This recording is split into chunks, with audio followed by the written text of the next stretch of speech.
Thanks for tuning in today. Before we get started, I wanted to just share that Tiffany and I have a real conversation during this podcast. So there's apologies on both ends for the interruption of real life as we're trying to have this conversation where her son visits, and there's a little bit of background noise. So I want to thank you in advance for kind of bearing through it, but allowing that to be part of the experience of the podcast. So, yeah, enjoy.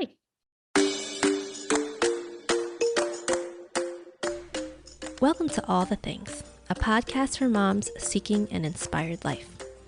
Hi, I'm your host, Lisa Chin. I am a writer and a coach, and my most passionate truth is that the world needs the real you. That's why I created this podcast, to discover all the things that make us who we are. Because the better we understand ourselves, the more good we can do in the world. So let's do that together.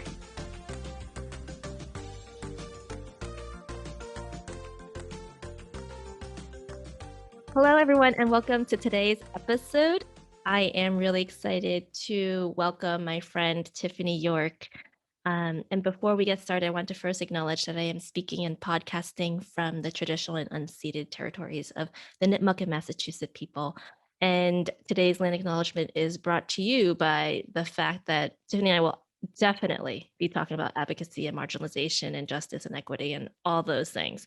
And it is something that's near and dear to both of our hearts. So it will be not only kind of running in the background, which is kind of my intention of the land acknowledgement, but it will be on the forefront of our conversation. So thanks for tuning in today. And Tiffany, just to give you a quick introduction, she was born and raised outside of Dallas, Texas. She's the granddaughter of Mexican immigrants and mother to 2 live children and 2 babies lost in utero. Having experienced infertility, miscarriages, and postpartum depression, she is an advocate for perinatal mental health services for all moms.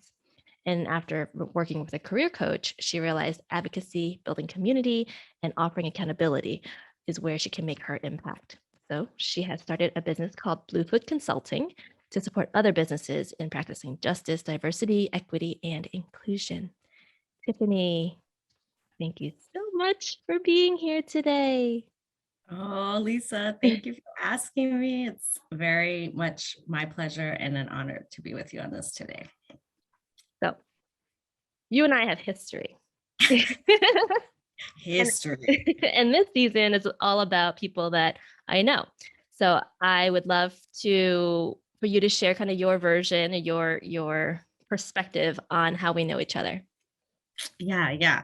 I really love this story because it's a really long one with a lot of turns and twists and moving together and moving apart and then moving back together. And so it's a very special relationship with you that I hold in my life right now.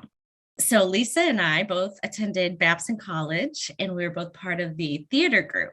I'm pretty sure we were the shortest people in the theater group. We are both proud of our 5-foot-ish stature in our communities and in our work.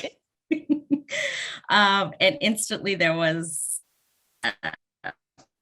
energy, there was, a connection, a bond that, I certainly can't even explain it all to y'all today, but we started a friendship. And then even after college, my partner and her partner, all from Babson, so we were able to really continue that connection. And I really got to see a woman. I got to see a model of a woman asking questions, taking different career paths, taking care of her body and mind in a way I've never seen anyone do before. And so Lisa was also really the only person in my life who spoke into my allergies, spoke into a lot of the things that were ailing me, from acupuncture to getting on essential oils to really looking at medications that I was on and the why. Lisa was one of the first people who brought light into those dark areas of my life. So the appreciation only grew from there. And now, let's see, we graduated in 2006. What year are we in, Lisa? It's 15 years. Thank you. Yeah. So now 15 years later, now we hold roles as mothers, as marriage partners, and evolutions of what that is. And we've both experienced the miscarriage losses and the grief now. And I think that's only made us stronger and made us able to see each other a lot differently than we did 15 years ago. And I think that's the journey. That's where we're at now. And as Lisa said to y'all in the beginning, we both have a heart for equity, diversity, and inclusion, really in every space we kind of walk into. So we're on that journey together, and we have been for a few years now. Except I would say that I literally remember the first time you opened your mouth. Oh, God. When you introduced yourself in our rhetoric class freshman year. Right. And we were in the basement of that building. Into the T, right? No, Yeah. T, the main building, whatever, the main building, the school.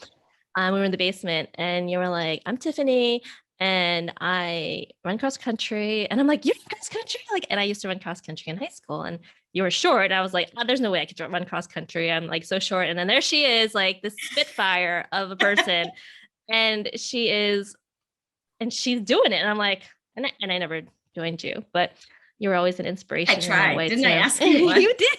You were me. Like, no, not. It would have been a lot of fun though. I probably would have enjoyed it a lot.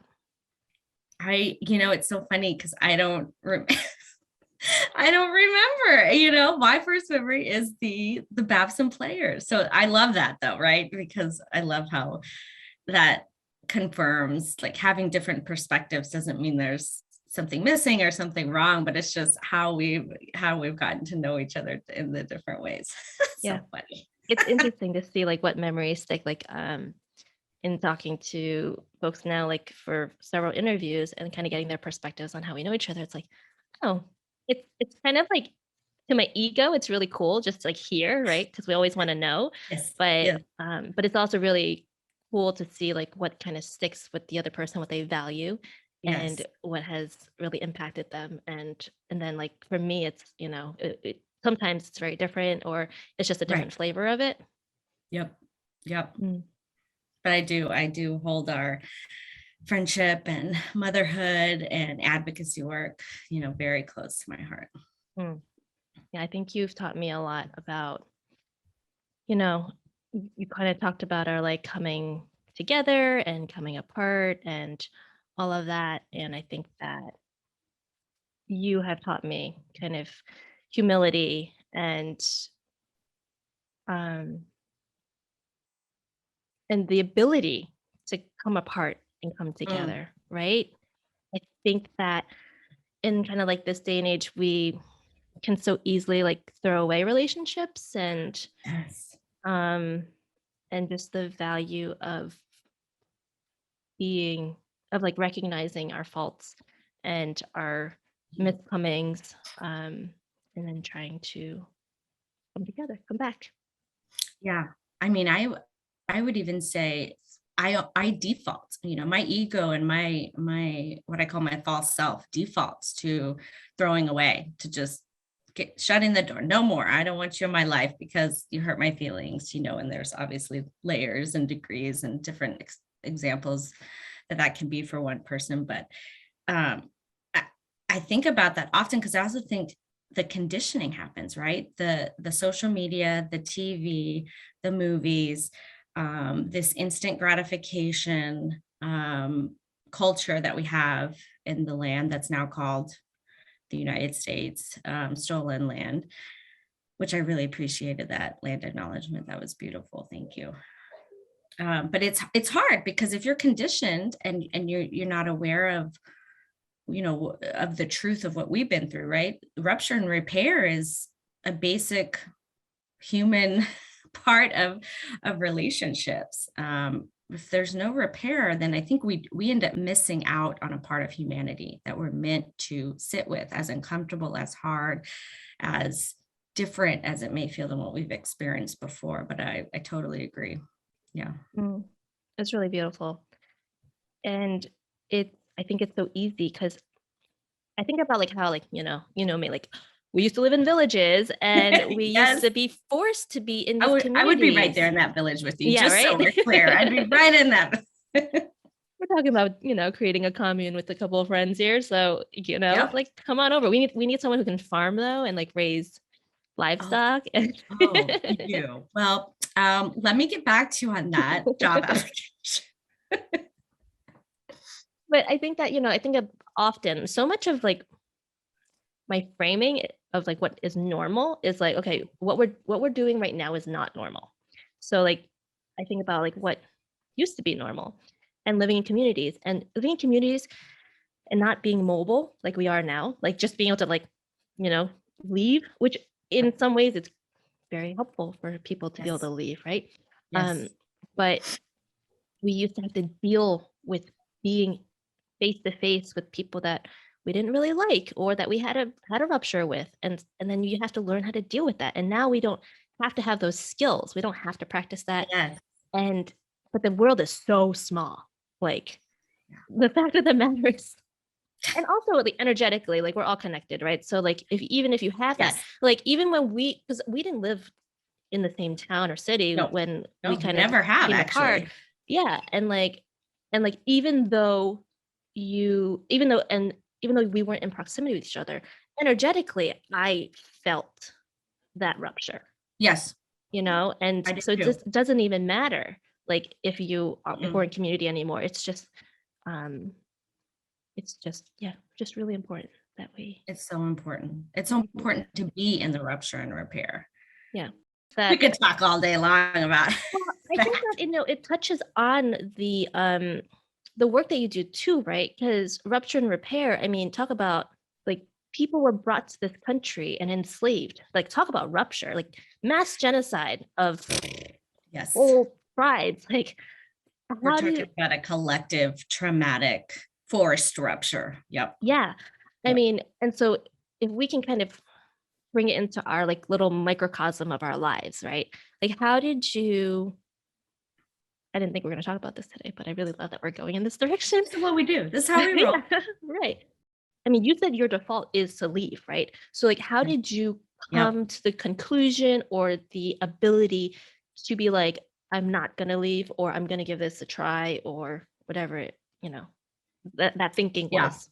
No, that's a really good question. And I won't say that I have a complete answer because I'm very much still I still default and then I have to reframe. But I think a couple things stand out is and you may have been part of this, but I did not know what reframing was. Like now you and I talk about reframing as if it's just something we've, done, but I grew up in a very white white centered culture. Jesus was blonde hair, blue eyes, come to save the world, purity, the toxic purity culture. I grew up not knowing the names of my body parts on the inside, and I identify as a woman, so those body parts, and it was my fault as a female if a man lusted after me. That that verse that's taken way out of context.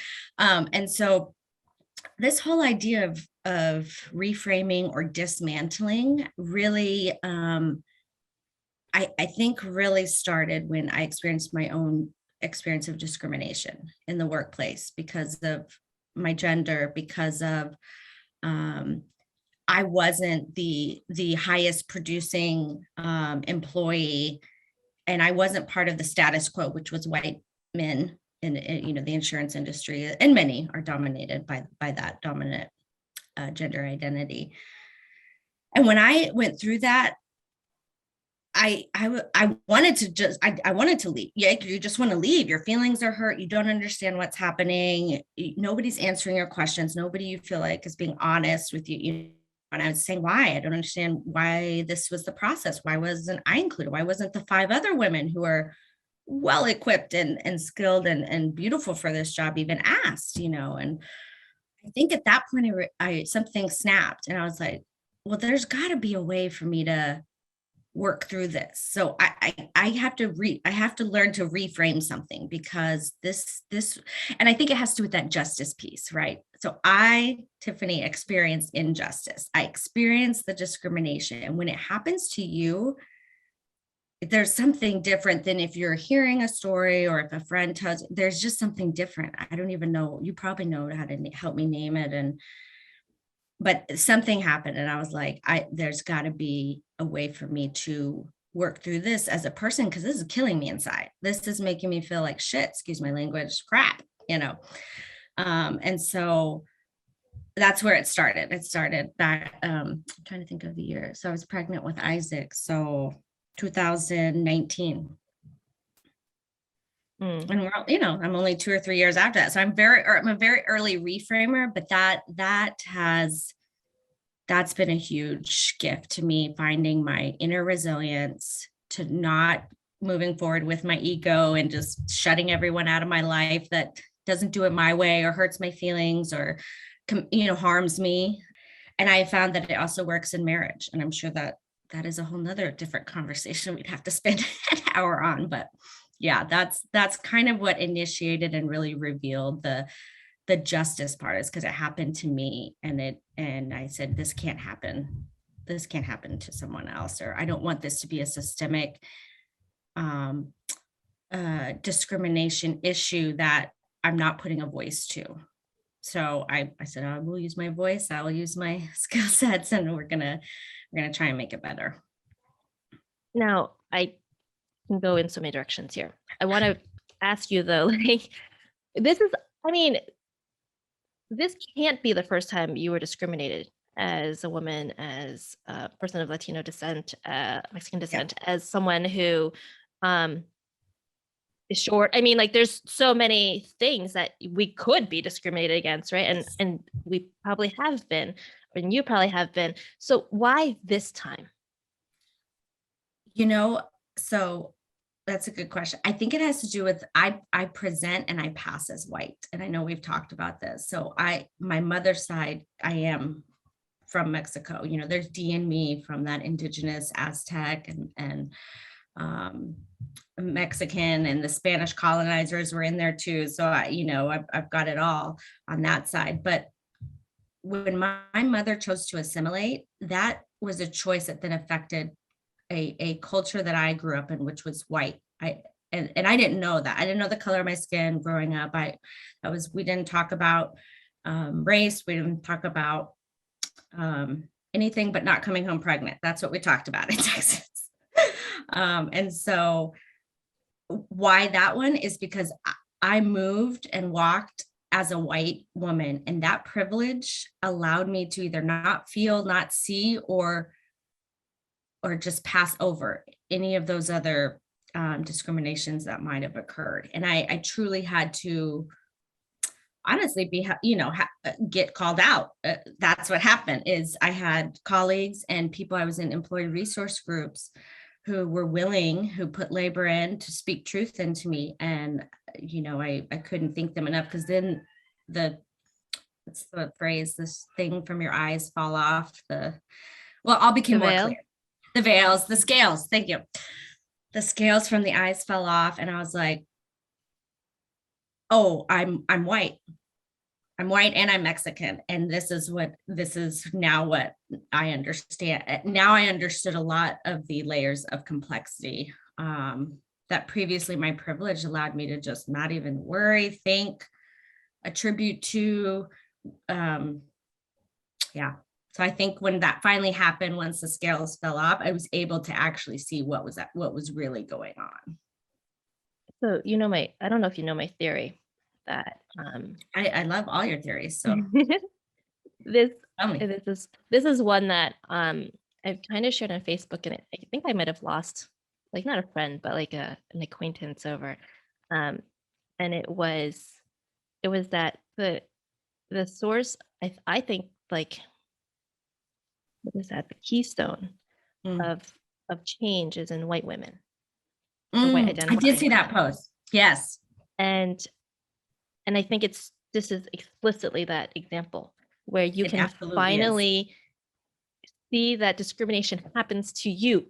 and get Yes. angry about it and want to make Yes. change, like until it really, there is really a real difference between I understand and I empathize, like I kind of have sympathy rather, that Yep. people have experienced discrimination. And I see that person being murdered, without any good reason at all. Yep. Not that there should be good reason for murder, but any reason at all. Um, versus, oh, that could be me. Yep. That is like, that changes the ball game completely. Completely. It completely changed the ball game. And I agree. White women, white passing, white identifying, I believe there is a responsibility to call in, call out, train, facilitate, do all the labor, right, of whatever it may be needed for our white sisters. Because we talked about the village earlier, right? We are all connected together, and then double connected, because I need to be able to call in my white sister and say that, woo, we got to talk about that. Did you realize, or what are your thoughts on that? That is our role. That is our lane. And that's the part of reconciliation that I think, justice and reconciliation, that I think white women, to your point, we still have a lot of way to go. Including myself. Yeah, I think that's interesting because you were talking about like layers of complexity and like being of Mexican descent, but then passing as white the and I obviously don't experience this. I present as an Asian American. Um, Right. so I'd be interested to know, like, how do you actually hold that? Because for probably 30 some odd years of your life, you didn't have that practice to hold those two identities at the same time. Like, Right. how do you actually manage things that come up from like those two different parts or even more parts that I'm not aware of? Like, how do you do that? It's learning process. I think we've talked about how, I was never fully talked to about my Mexican heritage. I don't know I don't even know my family's names, my cousins. I have, family that, my abuelo Antonio and his wife Eloise decided that they wanted to live in a white neighborhood and raise my mom, Linda, and her sister Rose. And so then my mom chose again to drop or leave behind the Mexican heritage and family members in order to survive, in order to be educated in the land we now call the United States, which that's a whole nother topic. But why? Why would you have to sacrifice family members and culture? And yeah, that it's now knowing more about and talking with my mom more about that. It's very interesting, the choices she thinks her mom Eloise had to make and why she made the certain choices she did in raising us without speaking Spanish. She did not teach us Spanish. So I think some of it right now, when you ask me, how do I hold? Some of it is like, I feel like I have to go far the other way. So my kids are in Spanish immersion school. We speak Spanish in the house. I speak Spanish to them. We have Spanish books. We do Halloween and Dia de Muertos celebrations, much larger than I ever did before. So some of that feels like I have to go way further, right? To redo it and reclaim it.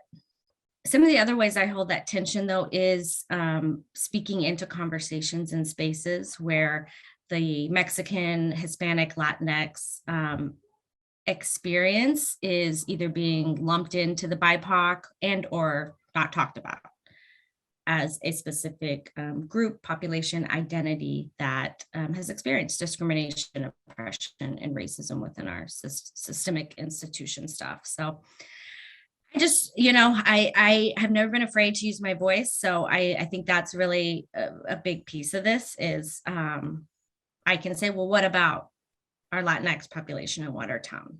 Has anybody talked to them? And then, I can go into a consulting business, a consulting or facilitation, and I can bring now my own experience as a Mexican American to offer, shed light, to give just a piece of connection to try and help others understand you know, things that they may just never have had to do as a white person Mm, or never had to be on the receiving end of. yeah.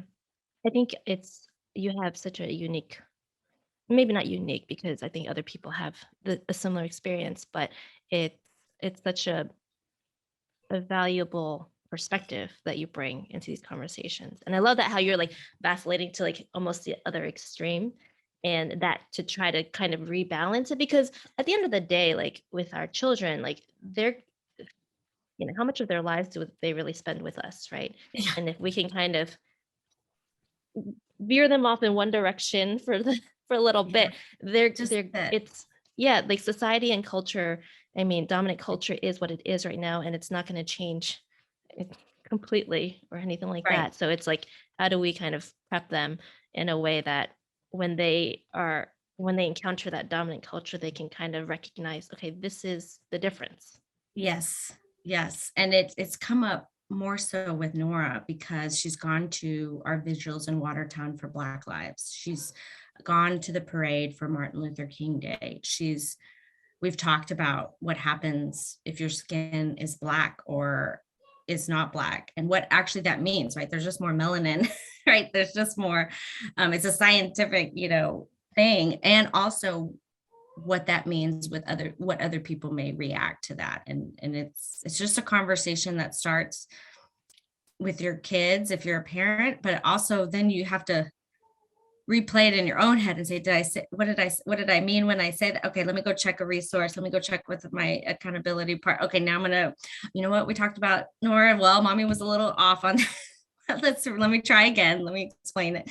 So it's not like there's a perfect way to teach them, I think, or to make them aware of that dominant culture. I think we just have to start somewhere. We have to Yeah. start practicing. Mhm. Yeah, and as soon as you can. And as soon as you can, yes. would be would be fabulous. Some of our conversations in the past have we talked about religion a lot. I mean, Yep. um I would say that I am spiritual, but I'm not religious. And but you were always very vocal about it. And maybe even in a way that made me uncomfortable, because I didn't know much about it. I had my own kind of Mhm. feelings and thoughts about it. But you mentioned, that you grew up in a household and that practice Yep. religion where Jesus is white and blue-eyed. Like, how has your faith Mm. um evolved, or not, maybe not evolved, but how has it changed as Mhm. you've kind of gone through your own personal development and Yeah, evolution? this is a deep one for me because we talked about reframing. This one is a reframe, a dismantle, a rebuilding, a transformation. It's kind of all of those words in one.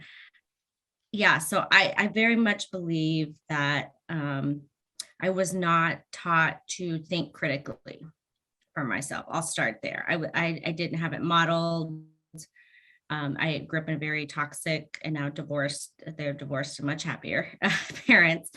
Um, and so this thing that they called church or this thing that Jesus and God, it was very much all taught to me. There wasn't a conversation, there wasn't an invitation. It was just, this is what we're doing, this is what we believe. And I didn't know any better. I didn't know how to ask around it. I felt very um shamed. I didn't, the word sin and all of that really took on a character of their own in my lives. And it really wasn't until I got to Babson, and kind of got those skill sets and really was asked to think critically. And I still a part of the Babson Christian Fellowship, and but it was a much more expanded view of faith and Jesus and God. And then when the scales fell from the eyes, it was another one of those moments where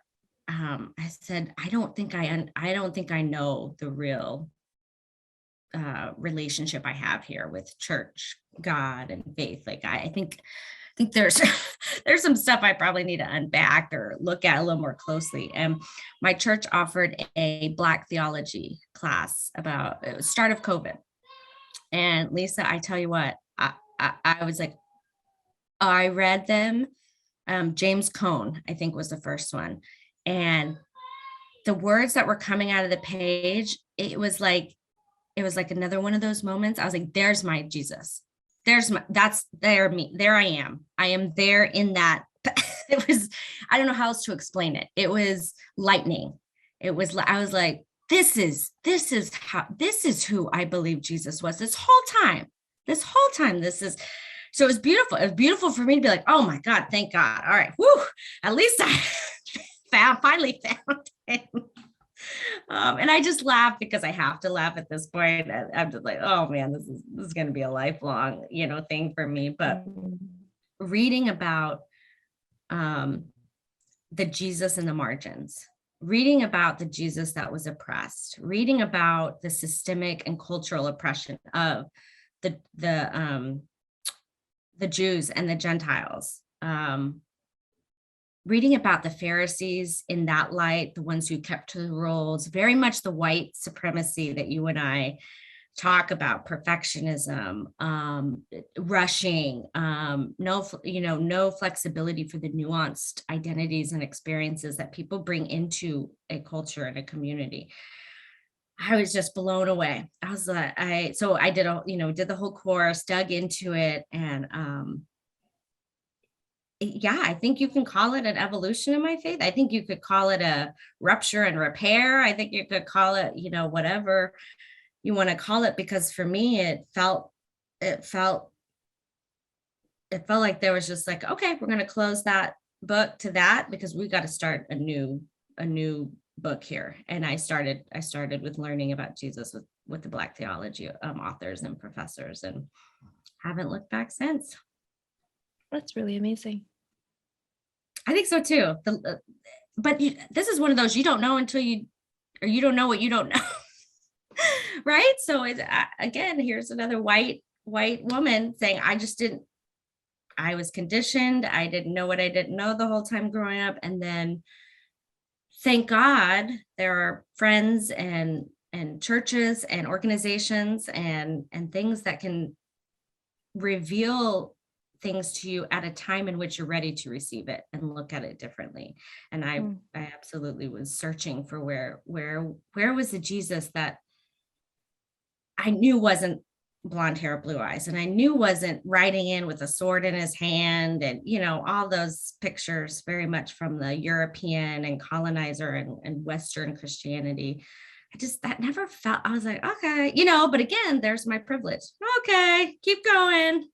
Don't care that it's oppressing, multiple people in these church spaces. So not anymore. So now like I said, I've dug into the liberation justice and the Black theology, the Latinx liberation theology. So I'm really trying to understand a lot more. And I am part of my church's Love, Mercy, and Do Justice Accountability Board. So I'm taking those steps as I continue to learn, so that I'm also bringing others along while I'm learning and being held accountable. I want others to come along and be the same. I think that's really beautiful because the religion with certain people, it's so central to who they are. And so much of like the foundation of beliefs and like how they want to live their lives, like their values, it stems from their time in church or just their time with the people that are their community and their beliefs. Right.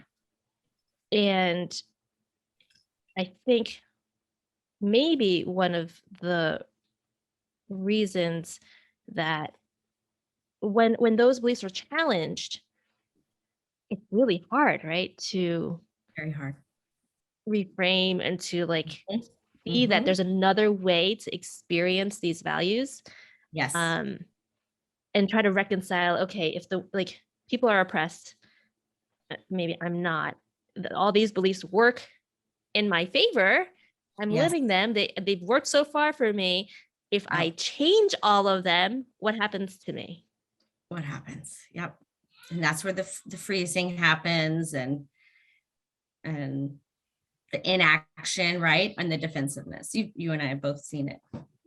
Mhm. Yeah. Yeah. Mm.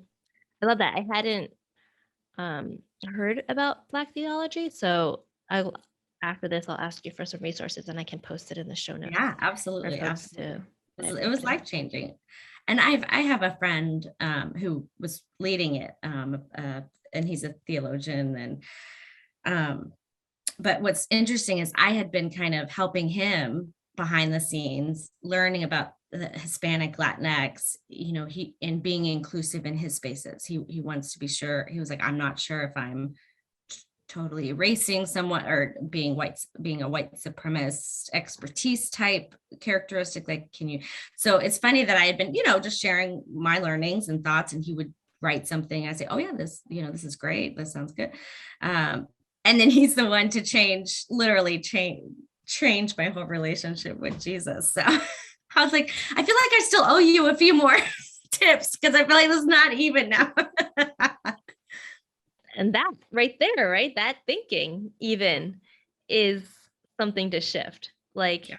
the whole tit for tat and making sure Yeah, that, yeah. like even Just that being in okay itself. that it's uneven, right? Being okay that that's his lane. He loves it. And then I was offering help when he asked, and that's what he needed. And it's okay. It's all it's all good. Yeah, it's But you're beautiful. absolutely right. I go into tit for tat. Oh, that's one of Oh. my whew, girl. I think about when we're talking about rupture and repair, I think about also you recently ran for a position in town government. Mm-hmm. And can you share your kind of thinking in why you did it and like the outcome and what Sure. um, Yeah. kind of the whole experience? Yeah. It's a really timely question, because I feel like I've come to a point where I can talk about it all now, and in a very just real, authentic, non-judgmental way. So perfect timing as usual, Lisa Chen. I was approached from members of our Watertown Community for Black Lives to run against a district seat for the Watertown Council, specifically because of the handling of our public safety committee meetings, in which very clearly systemic racism, interpersonal racism, institutional racism. I don't know how many other racisms there are, but they showed up at these meetings, Lisa.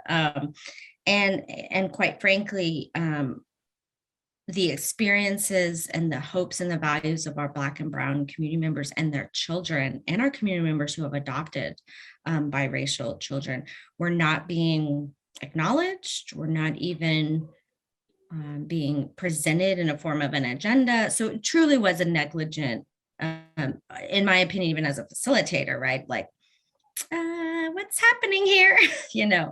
And so what was interesting about this campaign is, yes, I wanted to win, and certainly understood and accepted all the responsibilities that would come from that, from potholes to attending all the meetings to being a civil servant, right, to the residents of the town. But the other side of running was the call for accountability from the white allies, the Black and Brown members of Watertown, was huge. And there was no one stepping up. And in a way, for the government, there are many people stepping up, and we have stepped up numerous times as an organization within our community. But as far as running for a government elected seat, no one had done that yet. And so we said, if we could make this not only about winning, but about raising the voices of the residents in the margin, raising the voice of equity, inclusion, and diversity, and the accountability piece. This town has said and done this, and this has been the outcome, and this is not okay. And so that was what allowed me to say yes, because anytime you first run with a team of 5, with no funds and not a huge network, I didn't have, I wasn't running, with 1,000 already people ready to help me or whatever. The outcome of winning is not great. Let's just be honest. And that was something known to me, I'd read about candidates previously. And so I said yes, because that accountability piece, the voice that I knew I could have at these forums, social media, it really did change the conversation in Watertown. Truly gave people, I think, what we have been talking about, the reframe, the experience, the perspectives that they hadn't had before. And they could tie it to their own local government, like, oh, policies, oh, procedures, oh, we have employees that have been discriminated against. What? There was this huge, we're learning how to count, Lisa. And so, well, the next one is 7. 5. Okay, you like a 5 and a 6. What can I say? We did it. That was our goal. That was our strategy. And I said yes. And so it was a grueling 3 months. It was the local town paper would not print my article on rupture and repair. They also would ask for revisions and evidence. And then when white male identifying candidates would write something, there would be no request for revisions or evidence.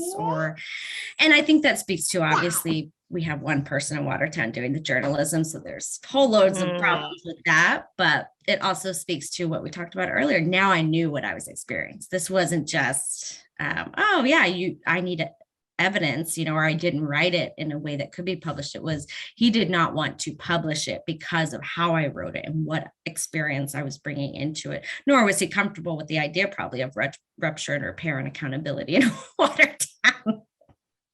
Especially being the one person who's in charge of all of the journalism, right? So, and this was a huge election. This is our most contested election in 10 years. It was the election where diversity, equity, and inclusion was one of the top things brought up in our forums and our candidate conversations. And what was extremely interesting is when I would go door knocking, right, and talking with residents, there was truly an education gap in what equity meant versus equality, what diversity meant versus the mind, experience, race, culture. And it was I think you asked what the outcome was. I became humbled at where Watertown was instead of where I was previously, which is a bit judgmental and, wanted to call out a lot more. I realized the power of calling in. I realized the power of meeting Watertown where the city is now in terms of culture, in terms of harm, in terms of growth. And it was very, created some humility where there wasn't any before for my town. So I think that's kind of can be seen as success too. I love that. And I live in a homogenous town. And my friend Alex was kind of the first one who pointed out the importance of town government, state government, federal government, that gets all the kind of bright lights and they're kind of front and center, right? But real change happens locally and town government. And I've witnessed this myself, a few weeks ago, where, you had a homogenous group making decisions and we, our group, the group that I'm part of, the social justice group in town, we had to justify our existence. There was someone who said, oh, I've never heard about inclusion being an issue in town. And so we had to be you said, I had to be the one that had to get resources and cite my materials, whereas the voice that, is heard every day doesn't have to, because that's because they know what they're talking about, and that that aligns with what I see. So because I also look like you and have similar experiences of you, fellow white, wealthy, privileged, educated person. Educated, right? Yeah. I love the air quotes. Educated. Oh yeah, you can't see the air quotes when you're listening. I should have an air quote to be audio explicit to your listeners that I enjoy those air quotes around educated. And I love that the simple act of running changes the conversation. And I'm calling that out specifically because I know that there will be people listening to this who are like, well, I'll lose. What does it matter? You know? And it's like, actually, you just set it up perfectly where it's like you go in and it's like first time, people were running, even my husband was pointing out like there were people, there was someone who's gonna run for, I guess, governor spot in Massachusetts who's like ran for like everything and I don't think they've won or something like that. I don't know. I don't follow it that closely. Right. But it's like, but that's really actually maybe not the whole point, right? Especially Right. the first time. It's changing the conversation. It's Yes. inserting topics Yes. into the conversation that weren't really there before, and that's topics Yes. that you're really, sensitive about. I wanted to kind of one of my final questions is that, because I could talk to you all day, but I also know we Of have course. And we're due for like a catch up. a catch up, and also we have like a lifetime ahead of us, all right, of more conversation. So that's also not the last very time. true. Not the first time, not the last time. That's right. I do want to bring it to your work now too, though. Yeah. You have started a consulting company around this, and what is, I mean, starting a business in general, right, is tough. So, yeah. So, how has that been, and like, and how have others received that? Yeah. Inserting yourself as an expert in this, and maybe an expert is the wrong word, but as someone who can lead conversations and facilitate change. And first, describe what it is that you're doing. Yes, sorry. Yes, that's good. No, that's not it either, Isaac. So the business is called it's called Bluefoot Consulting, and it is named after a penguin from Mexico. It's called the Bluefoot Booby. And I asked my partner, I said, well, couldn't I name it the Bluefoot Booby Consulting? And he said, absolutely not. I think you may lose some customers.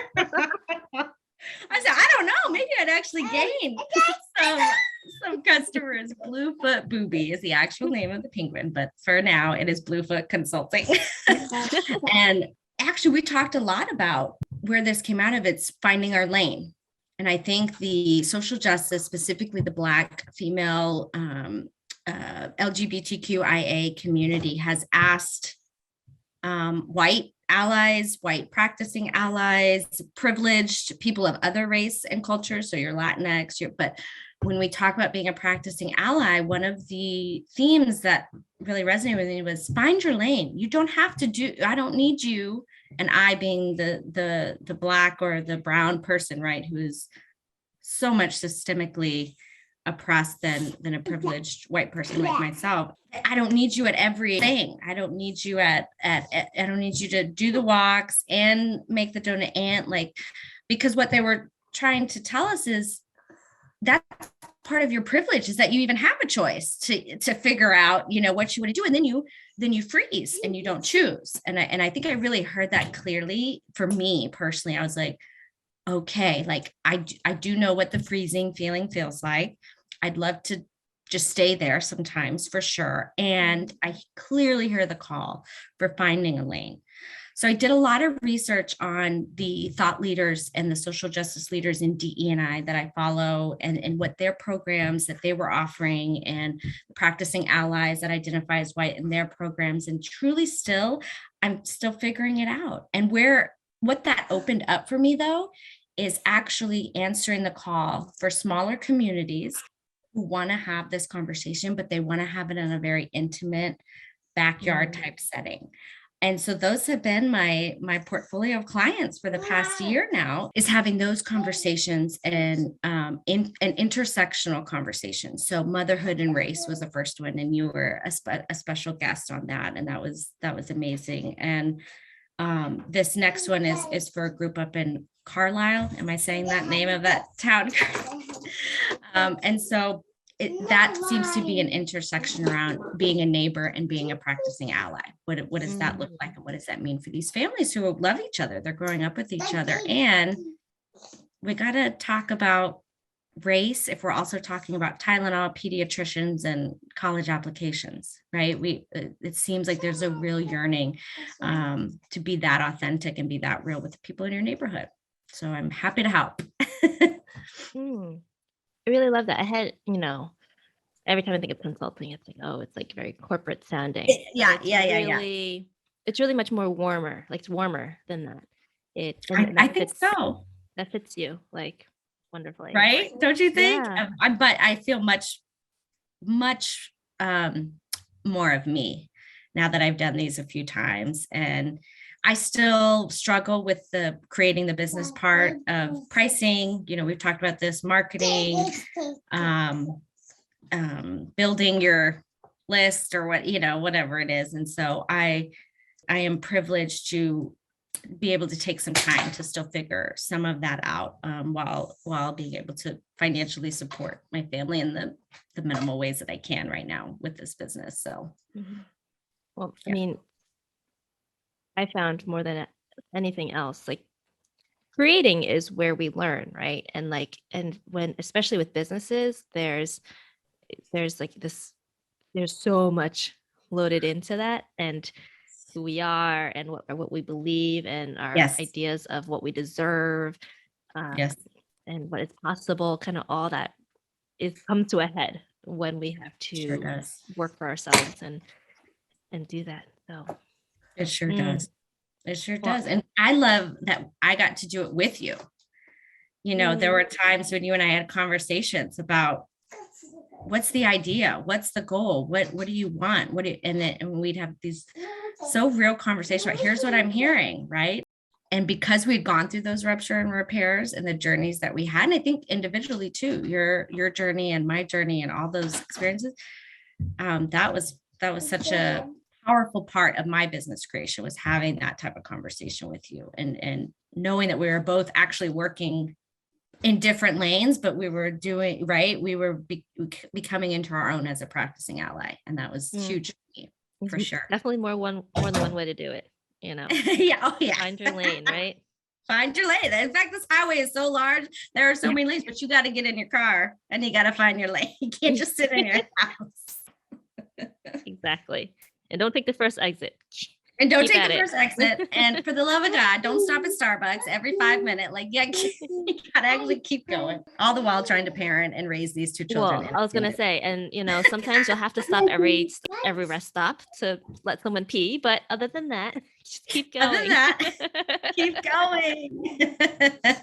I'm so glad that we've had this conversation and that it's been real, because now, Isaac's here and he's hanging out with us. He's hanging out with us, trying to, who knows, he's going to be on your next podcast. Exactly. It's just a reality of what we're trying to create. The question that I'd like to close this conversation with is, when I've asked my previous guests, is what is one thing you know to be true? What is one thing I know to be true? That's the question, right? Mm-hmm. Because my son just dropped my roller on the floor. And so I actually didn't hear the whole question, but I knew it from your. Yep. So it is just one line. Is what is one thing you know to be true? Okay, so this is, as I've relayed, I kind of have gone through a journey where everything I knew, what I thought was true, wasn't really, and I had to, people and values and theologies had to be inserted in me to rebuild truly who I am before you right now. Completely different than who I was before you in college, I'm sure. So I struggle. I knew you were going to ask it. So I was like, maybe she'll forget. Maybe if I distract her with my DEI business. I think what is true is humanity. And I think what I mean by that is, I think what is true, what I'm trying to get through myself is, we make mistakes. Humanity makes mistakes. I make mistakes, and we are not defined by that mistake, nor are we defined by any one experience. For instance, as a partner in a marriage, and that's kind of the only thing I know to be true because I'm working through so many of those areas where I'm finding it very hard to not be defined by one thing. I'm finding it very hard to not live in my mistake and shame and so I think that is the true part is this is all for naught if we are defined by our mistakes or our gaps or this is just not a world I want to live in. So here I am, all my mistakes and gaps, and the truth is I'm much more than just one of those things, much more than just a number on a scale, much more than a white presenting person. So that's the truth. I know. Thank you. I think Yeah, but that's going to change in 6 months. So be sure to have me on because who knows what my next. No, but it's also that we don't. There's just one thing that's true. I mean, I have multiple truths on my website, and I believe multiple things, and that's also part of it, right? It's not that we have to define I'd say one thing just because we're closing up and, but obviously we talked about a lot of things today that I think to be true, like rupture and repair exists. It's possible. Change is possible. Yes.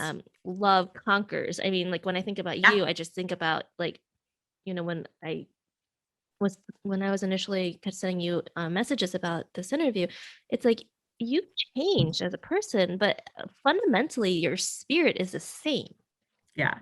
Like you're still. I love that you saw that in me. I love that you see that.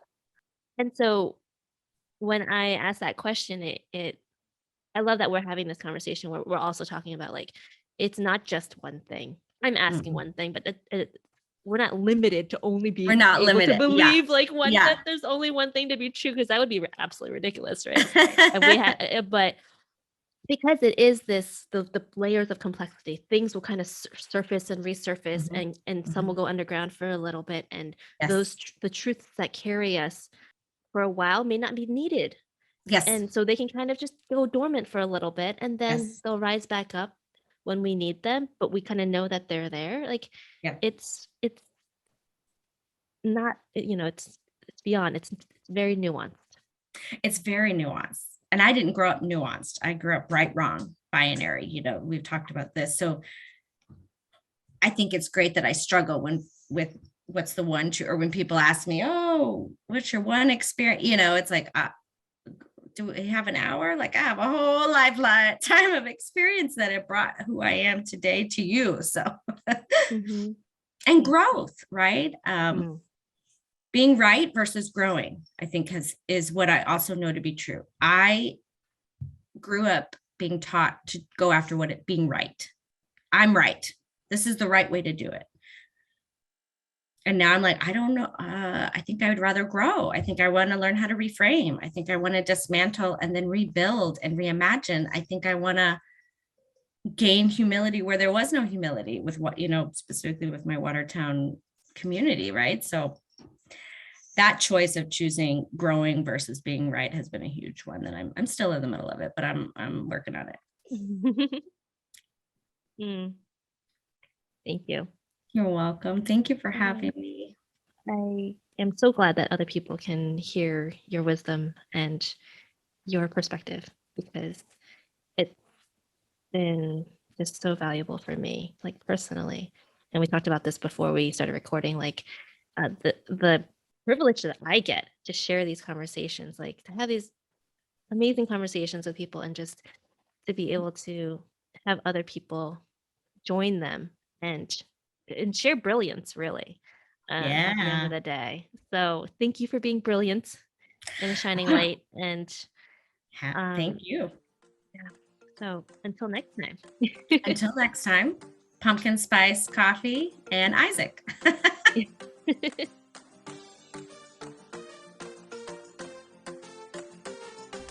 Thank you for tuning in today. A great big thank you to Medfield TV for their support and editing this episode. Living an inspired life is a worthy endeavor. Don't let anyone tell you otherwise. Be sure to subscribe in your preferred podcast player for future real conversations. And if any part of this episode made you think of a friend, let them know that they aren't alone in their journey, and share all the things with them. If you'd like to stay in touch, hop on over to lisaforreal.com and sign up for my daily blogs. Or find me on Instagram at Reclaiming Motherhood. See you next time.